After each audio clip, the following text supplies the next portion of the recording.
Assalamualaikum warahmatullahi wabarakatuh. Hari ini saya nak ajak kawan-kawan semua berfikir tentang sesuatu lah. Maksudnya apa yang kita nak dalam hidup kita ni, ataupun apa yang kita nak buat, apa yang ada dalam hidup kita ni, macam mana kita nak fokus.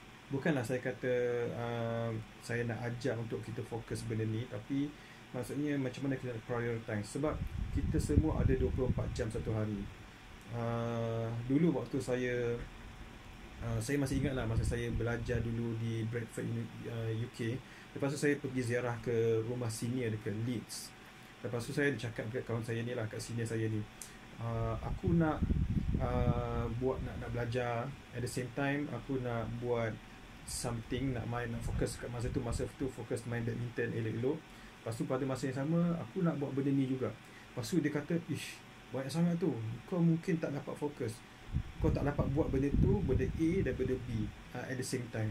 So kau kena pilih. Jadi belajar is one thing, and then at the same time mungkin fokus dekat satu benda, yang benda A ke ataupun benda B. Jadi pada waktu tu saya pun rasa ya ke, tak boleh ke, tak apalah. Kata masa tu macam is very new. Tapi itulah. Jadi sekarang ni setelah dah mungkin roughly dalam 21-22 tahun lepas tu, and now I am here, tanggungjawab semakin banyak, umur semakin meningkat, sebenarnya lagi banyak responsibility nak kena buat. Okay? Jadi ada benda yang kita panggil family. Yalah, kita kena fikirkan family kita, which is the most important thing, family. Lepas tu kita ada kerja kita, career kita, yang mana yalah kita yang bagi yang mereka yang makan gaji ataupun bekerja dengan seseorang, itu maksudnya yalah kita makan gaji kan. Yang bisnes lah. Jadi kita ada dua benda yang kita kena fokus lah. Jadi family dan juga makan gaji ataupun kerja ataupun meniaga, yalah kita punya sumber rezeki. Lepas tu kita ada lagi satu, kita punya spiritual. Yalah kita punya ketaatan kepada agama kita, apa semua tu, which needs time lah. Jadi mungkin macam katakan kita perlu beribadah, macam kita yang Muslim ni, kita kena pergi ke surau, masjid dan sebagainya lah kan. Jadi ada time yang kita kena ada kat situ, mungkin sembahyang duha ke, sembahyang tahajud ke, qiyamul lail ke apa. Jadi itu pun kena ada masa untuk diperuntukkan. Lepas tu at the same time kita ada satu benda kita panggil community. Yang keempat, community. Jadi mungkin kita pun perlu berada bersama community kita. Jadi mungkin community di sekitar tempat kita tinggal ke, community dekat perjiranan, surau dan sebagainya lah. Jadi mungkin kita kena spend time kat situ juga. Lepas tu at the same time kita perlu juga something yang mungkin kita punya interest sendiri, minat kita sendiri. Jadi minat seseorang tu berbeza-beza lah antara orang ke orang kan. Jadi ada yang minat main game kan, main game, banyak suka main game. Ada yang minat memancing, ada yang minat berjalan-jalan, travelling, ada yang minat memasak, ada yang minat tengok cerita Korea dan sebagainya. Ada yang minat buat bisnes. Jadi walaupun dia seorang yang makan gaji, tapi dia pun at the same time suka buat bisnes.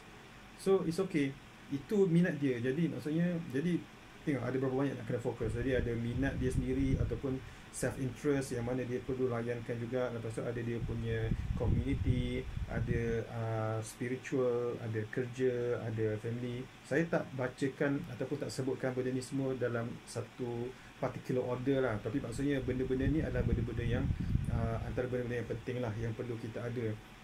Okay? Jadi macam mana kita nak prioritize. Jadi benda ni sendiri adalah ialah effort yang berterusan lah dari segi saya sendiri, dan saya percaya orang lain pun perlu perbaiki. Tapi kalau katakan ada orang antara kita lah yang mungkin tidak berada dalam community, ataupun kurang lah involved dalam community, kurang involvement dalam perkara-perkara basic macam spiritual, ataupun maksudnya benda-benda spiritual tu agak sangat minimum. Jadi dia cuma fokus kepada mungkin kepada family dan juga kerja lah. Dan mungkin minat dia lah, mungkin dia ada minat sendiri lah. Jadi mungkin minat sendiri tu, mungkin kalau lah minat pun tak ada, jadi hanya kerja. Lepas tu family, mungkin orang tu banyaklah masa dia. Wallahu alam lah.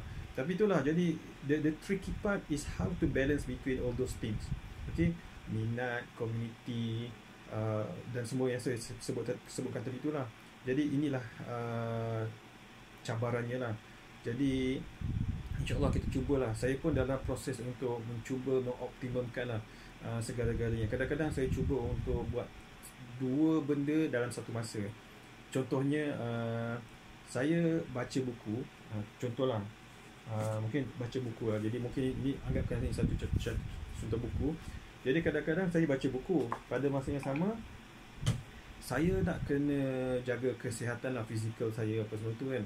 Jadi apa yang saya buat adalah saya berjalan di keliling rumah sambil membaca buku, which is kadang-kadang mungkin nampak tak safe, tapi saya jalan dekat tempat yang saya tahu route dia lah. Jadi pada masa yang sama saya akan dapat slowly, gradually habis baca buku tu, dapatlah ilmu, dan at the same time saya dapat juga berjalan ataupun exercise. Jadi saya dapat exercise. Jadi kalau saya dapat berjalan selama lebih setengah jam, saya akan start keluar peluh lah, which is very very good lah. Jadi itulah sikit benda yang mungkin saya dah kongsi lah. Sebab rasanya perlu kita sharing, kita fikir-fikirkan, kita bincang untuk kita memperbaiki diri kita sendiri, InsyaAllah. Jadi itulah perkongsian saya pada hari ini.